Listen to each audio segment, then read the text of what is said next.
A Nvidia acabou de lançar um supercomputador de IA que cabe aí na sua mesa. Mas e aí, será que a gente está prestes a chegar numa nova era ou é simplesmente um marketing bem feito? Esquece aí a RTX 5090, esquece o PS6.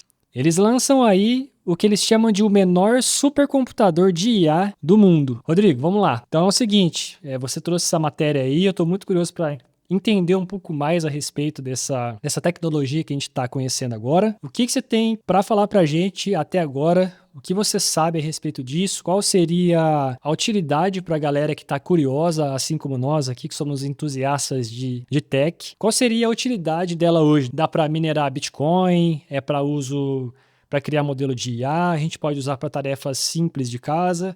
Imagino que não, né? Porque é um supercomputador, é uma coisa muito específica. Mas boa, bora aí começar esse bate-papo hoje. Legal. Eu sigo o Elon Musk no X, né?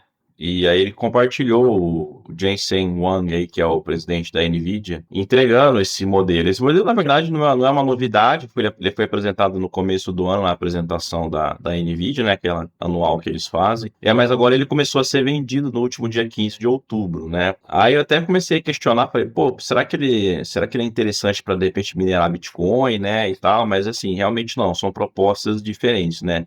São cálculos feitos de forma diferente. O Bitcoin usa muito números, computação binária mesmo, então ele precisa de um volume diferente, né? Então são propostas diferentes. Mas assim, ele é mais utilizado para treinar modelo de linguagem, né? Os LLMs, rodar agente de IA personalizado, criar vídeo, vozes geradas por IA.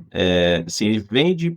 Você pode vender poder computacional para outras empresas, outros desenvolvedores, tudo na sua própria infraestrutura, né? Então, você, basicamente, se você entende de IA, esse equipamento pode virar uma mina de ouro para você, né? Porque você fica livre de ter que ter infraestrutura de nuvem de outras empresas, você consegue montar isso de forma local.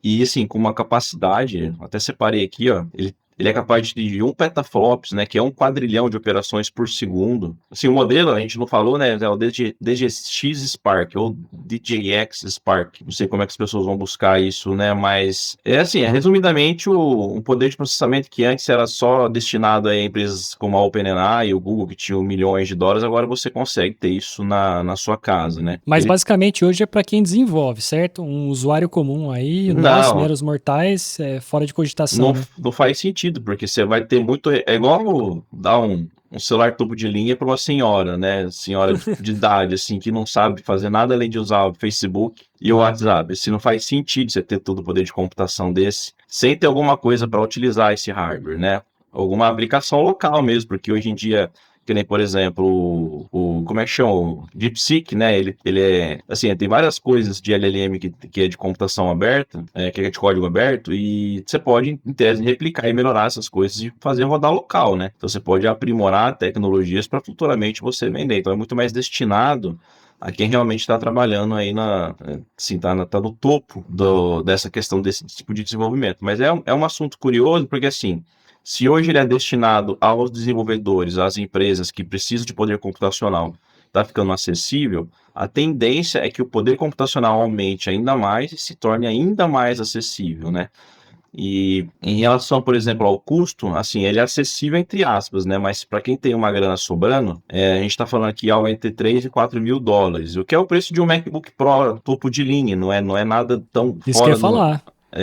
Os MacBooks Pro aí estão nessa faixa de topo de linha, né? E no Brasil eu não consigo nem calcular, mas assim, se for fazer uma comparação com as coisas que vêm dos Estados Unidos nessa faixa de preço, a gente está falando aí de 40, 50 mil reais, né? É Ô, muito Rodrigo, dinheiro. eu não cheguei a ver direitinho o poder de gasto de energia. Você chegou a ver um pouco mais sobre isso? Porque acho que ele fala no vídeo, né, a quantidade de watts lá que consome, né? Porque pensando assim, hoje para produzir IA é necessário realmente um gasto energético muito grande, né? Tanto é que vários lugares que tem essa geração de coisas de IA, o pessoal que mora em volta normalmente sofre muito, né? O problema de água e tal. E em relação a essa máquina, você sabe o poder de consumo de energia? Cara, segundo a pesquisa aqui é de boa, é 170 watts. É menos do que a fonte do meu PC aqui, por exemplo. Então não gasta muito, não.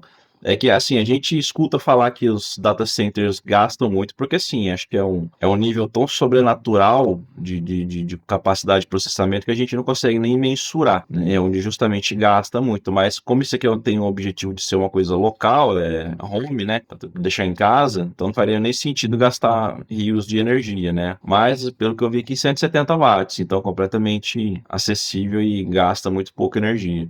Cara, É, mas eu fiquei assim, eu fiquei meio um pouco em dúvida assim, sabe? Que tipo de pessoa que realmente precisaria de uma máquina dessa, sabe? Porque assim, normalmente pensando em empresas aqui, o pessoal vai precisar de uma infraestrutura maior mesmo. Pô, tem gente caseiro assim produzindo coisa de IA hoje? vamos dar um exemplo. Eu e você, a gente se junta, a gente tem uma ideia, a gente quer fazer tipo um Eleven Labs, né? A gente quer fazer uma Uhum. ferramenta de IA que vai gerar voz a partir de texto que é imputado, né? A gente tem o nosso algoritmo, a gente estudou, a gente usou alguma coisa e a gente quer pôr isso para rodar na nossa própria infraestrutura, né? Seria um exemplo de aplicação, porque essas tecnologias hoje elas não são mais inacessíveis, né? Assim, o core dessas ideias já tem, pode ver que tem, igual a Eleven Labs tem uma infinidade de aplicações na internet. A de geração de imagem. Então, por exemplo, vamos supor que a gente comece a estudar um algoritmo novo de geração de imagem, apesar de estar cada vez melhor, se assim, a gente que entende um pouco mais, consegue ver uma coisa que é gerada por IA com uma certa facilidade ainda, né?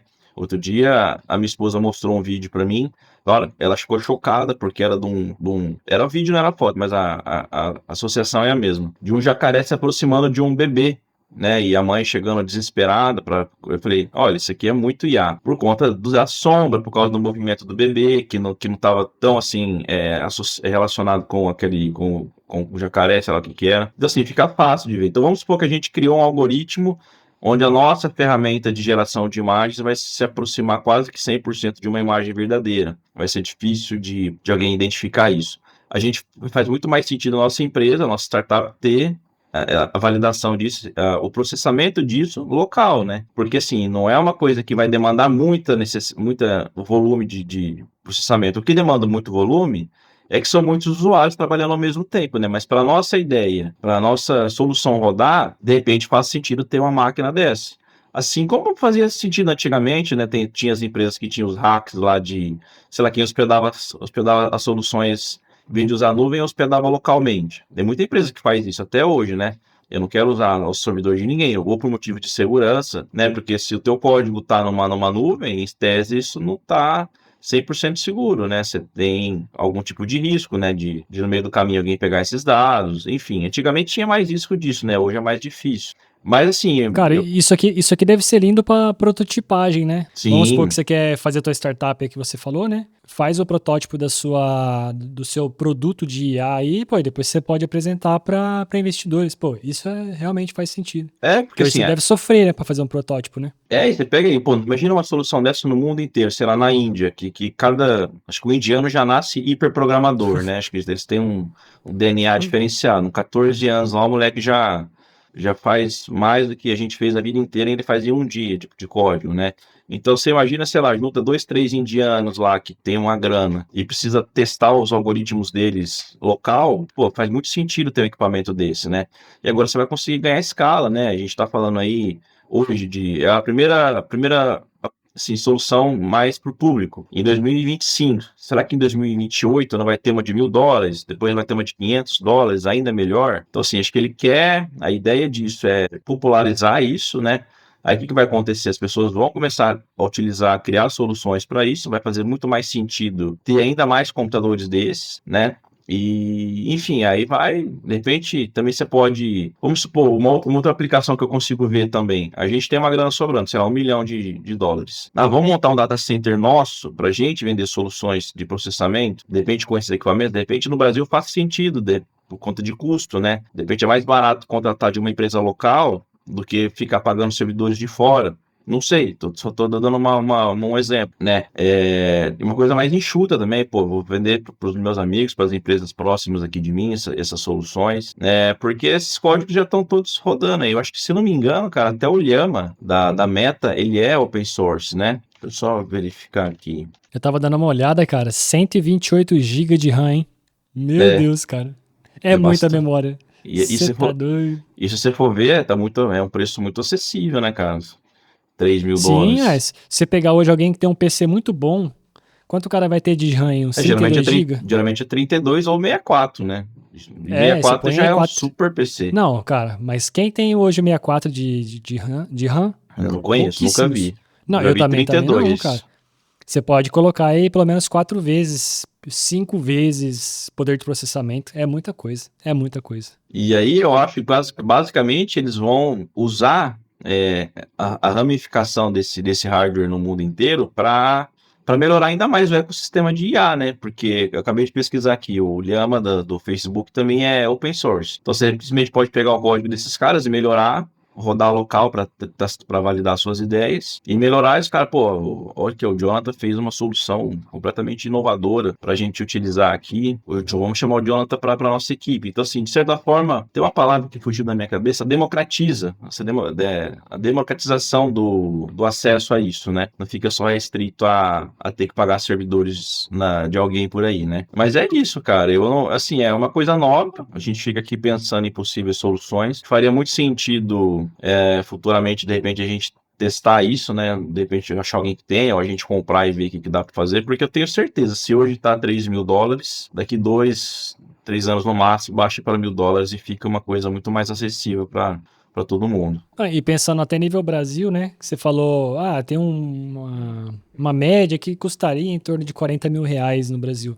Cara, se você pegar, por exemplo, uma dupla, um trio aí que quer começar uma startup de IA, se você divide em 2 e 3 esse valor, não fica um valor tão absurdo assim pra você conseguir treinar modelo de IA, sabe? É, Então, assim, eu acho que nesse sentido democratiza. É lógico que pensando em. Como é que se diz? A nível de negócio, né? sim. Agora, para usuário, para o cara que vai tancar isso sozinho, aí realmente é um valor alto. Ah, Mas os computadores já estão bem caros hoje em dia, né? Então, assim, então. E a gente esqueceu de comentar, cara, não é só startup e IA. Quem trabalha com pesquisa nas universidades também. Pô, você imagina é verdade. o núcleo de desenvolvimento da Unicamp, por exemplo, da USP, a parte de computação. Agora tem isso de fácil aquisição, né? Porque os caras têm um orçamento robusto, né? Então vamos comprar, sei lá, 10 desses para o departamento. Vamos pôr para rodar, vamos criar alguma solução.